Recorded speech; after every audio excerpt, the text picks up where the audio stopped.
આવતીકાલે નવસારી જિલ્લાની અંદર થનારા ગણપતિ વિસર્જનના તૈયારીઓના ભાગ સ્વરૂપે આજે તમામ જેટલી જગ્યાઓ ઉપર ગણપતિ વિસર્જન થનાર છે એની મુલાકાત લઈ અને એની સુરક્ષાનો એક તાગ મેળવવામાં આવ્યો છે। આવતીકાલે સવારથી જ નવસારી, બિલીમોરા, ગણદેવી, ચીખલી આવી અલગ અલગ જગ્યાઓ ઉપર થનાર ગણપતિ વિસર્જનમાં સમગ્ર જિલ્લાની અંદર ડીવાયએસપી, પીઆઈ, પીએસઆઈ, પોલીસ કર્મચારીઓ, જીઆરડી, હોમગાર્ડ,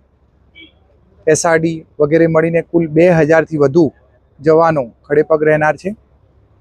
અને આ ગણપતિ વિસર્જન દરમિયાન કોઈ પણ જાતનો અણબનાવ ના બને અને ખૂબ સારી રીતે હર્ષોલ્લાસ સાથે સમયસર ગણપતિનું વિસર્જન થાય તેવી વ્યવસ્થાઓ કરવામાં આવેલી છે। આપ સર્વેના માધ્યમથી લોકોને પણ એક અપીલ કરું છું, નવસારી જિલ્લાના તમામ લોકોને,